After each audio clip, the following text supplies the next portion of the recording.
आज के इस वीडियो में हम आपको स्पीच कंपटीशन के लिए कैसे प्रिपेयर करना चाहिए यह 2 स्टेप्स में बताएंगे। आपको पहले तो मैं कहना चाहूंगा कि इस वीडियो के अंत में मेरे स्पीच कंपटीशन के अंदर पार्टिसिपेट करने के एक्सपीरियंस से एक जो मुझे वैल्यूएबल लर्निंग मिली है उसे शेयर करना चाहूंगा। तो अंत में मैं इसे बताऊंगा, तो वीडियो एंड तक अवश्य देखिएगा। अब सबसे पहला स्टेप, स्पीच कंपटीशन में हिस्सा ले रहे हैं तब आपको प्रिपरेशन अपने कंटेंट की अच्छे से करनी चाहिए। देखिए, स्पीच कंपटीशन में जब कोई हिस्सा लेता है तो ज्यादातर लोग कंटेंट को कैसे प्रिपेयर करते हैं?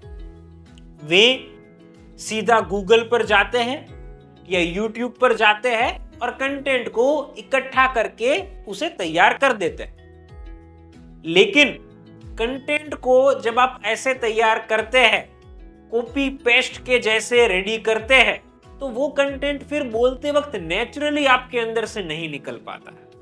अगर आप कंटेंट को नेचुरली अपने अंदर से निकालना चाहते हैं तो आपको अपने कंटेंट को तैयार भी अलग तरीके से करना पड़ेगा। आपको अपने कंटेंट को तैयार करने के लिए सबसे पहले तो खुद सोचना है। आप सोचिए कि आप क्या बोलना चाहते हैं। आप बहुत सोचने के बाद जितने पॉइंट्स रेडी होते हैं उसके बाद भी अगर कुछ और पॉइंट्स चाहते हैं तो आपको यहां पर YouTube पर वीडियो नहीं देखनी है, गूगल पर स्पीच नहीं देखनी है, लेकिन आपको उस विषय पर कुछ आर्टिकल्स पढ़ने। कुछ आर्टिकल्स पढ़िए, उसमें जो आपको इंफॉर्मेशन मिलती है वो इंफॉर्मेशन अगर आपकी ऑडियंस से रिलेटेड है, ऐसा आपको लग रहा है, तो आप उस कंटेंट को पसंद कर सकते हैं और अपनी स्पीच में शामिल कर सकते हैं। अगर ये सब बहुत देर तक करने के बाद भी अगर अभी भी आपको लग रहा है कि कुछ यहाँ पर कमी रह गई है, तो फिर आप गूगल पर सीधी स्पीच सर्च कर सकते हैं या यूट्यूब पर सीधी स्पीच सर्च कर सकते हैं।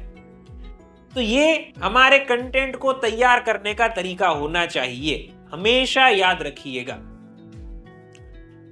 अब बहुत सारी स्पीच कंपटीशन में कुछ जजेस वैसे होते हैं कि जो कंटेंट को बहुत कम इंपॉर्टेंस देते हैं। वे आपके कॉन्फिडेंस को, आपकी बॉडी लैंग्वेज को, आपके वॉइस मॉड्यूलेशन को इसे महत्व देते हैं। तो यहां पर पहले तो मैं कहना चाहूंगा कि यह तरीका गलत है, लेकिन आपको सिर्फ ये याद रखना है कि जैसे जैसे आप बड़े लेवल पर बोलने के लिए जाएंगे तो वहां पर आपके कंटेंट को उतना ही इंपॉर्टेंस जजेस के द्वारा दिया जाएगा।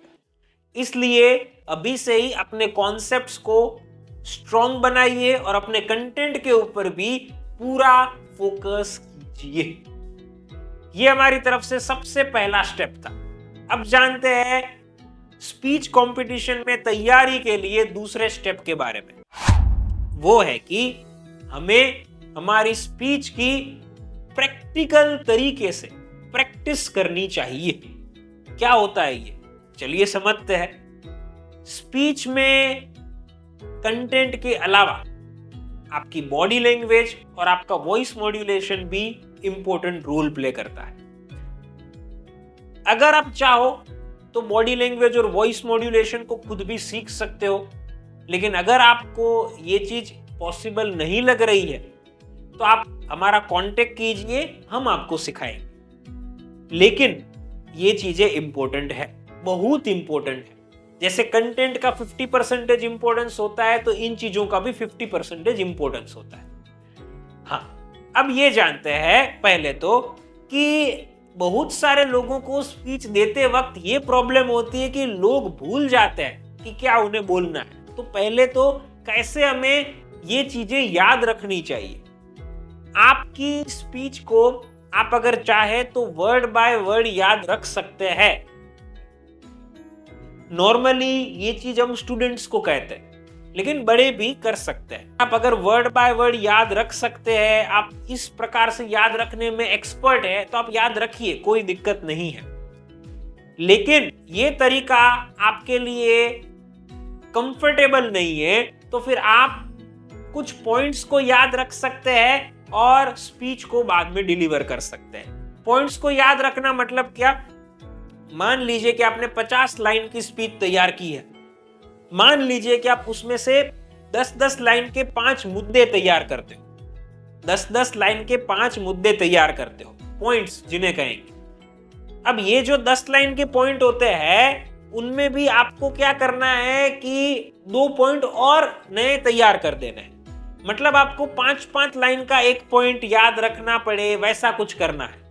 इन शॉर्ट आपको कुछ ऐसे पॉइंट्स तैयार कर देने अपनी स्क्रिप्ट में से कि जिनको आप याद रखो और फिर उनको अपने तरीके से एक्सप्लेन करो और अपनी स्पीच को डिलीवर करो। तो ये तरीका अपनाया जा सकता है अगर आप वर्ड बाय वर्ड याद रखना नहीं चाहते हैं तो।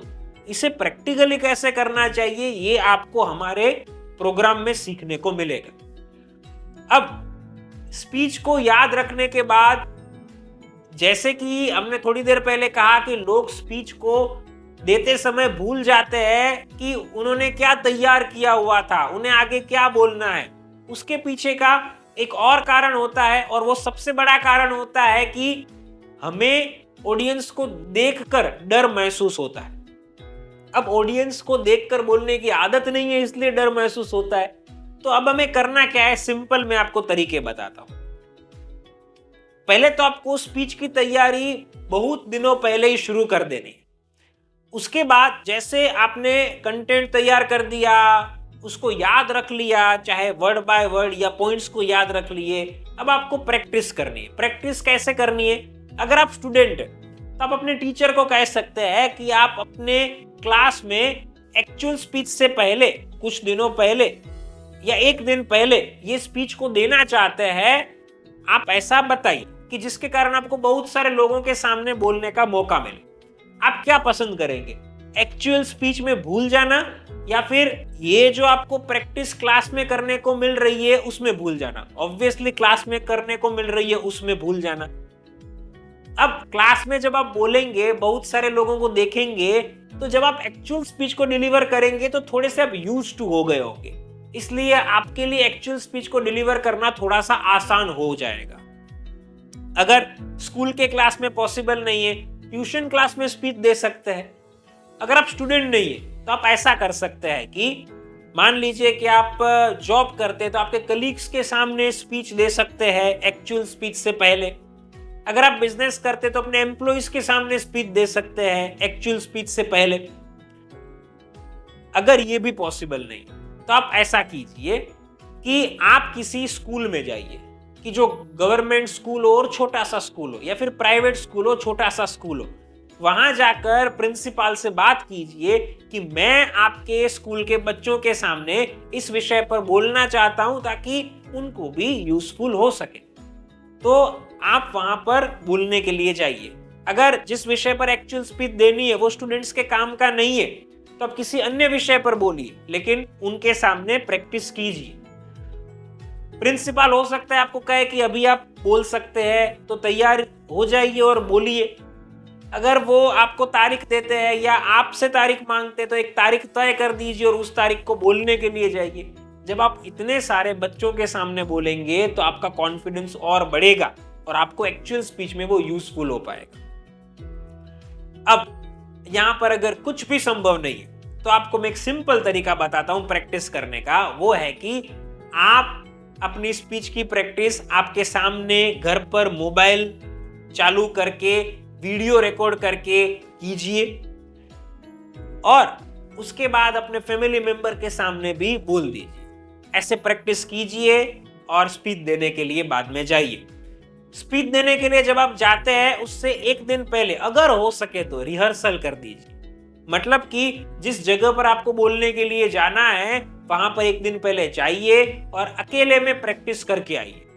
तो ये चीज भी आप अवश्य करने का प्रयास कीजिए। तो ये हमने आपको 2 स्टेप्स बताए।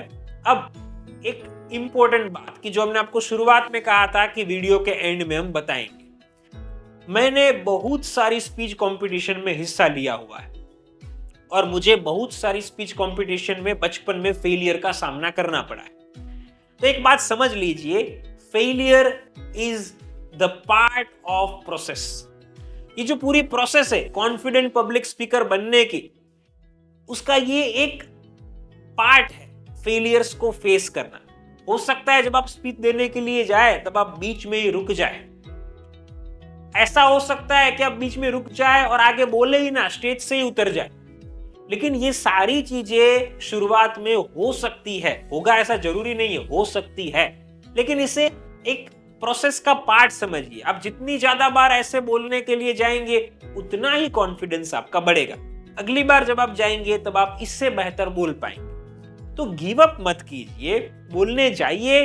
फेलियर मिलती है तो उसे एक्सेप्ट कीजिए। उसके बाद ये मत सोचिए कि अब मैं कभी भी स्पीच नहीं दूंगा, अगली बार दीजिए, आप जरूर बेटर दे पाएंगे। और एक ना एक दिन ऐसा आएगा कि आप कॉन्फिडेंस के साथ जितनी देर बोलना चाहते हैं उतनी देर बोल सकेंगे, इवन बिना प्रिपरेशन भी।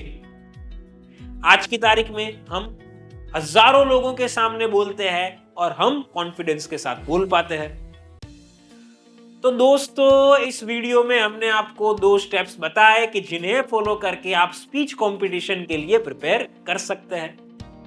अगर आप एक पावरफुल पब्लिक स्पीकर बनना चाहते हैं तो आप हमारे online live public speaking course को ज्वाइन कर सकते हैं। नीचे दिए गए नंबर के ऊपर आप हमें अभी कॉल कीजिए। मैं आपसे पर्सनली बात करूंगा, आपकी सारी प्रॉब्लम्स और रिक्वायरमेंट्स को सुनूंगा और समझूंगा और आपको पर्सनल ट्रेनिंग देकर एक कॉन्फिडेंट और परफेक्ट पब्लिक स्पीकर बनाऊंगा। फ्रेंड्स, फिर मिलेंगे एक नई वीडियो के साथ। Thank you.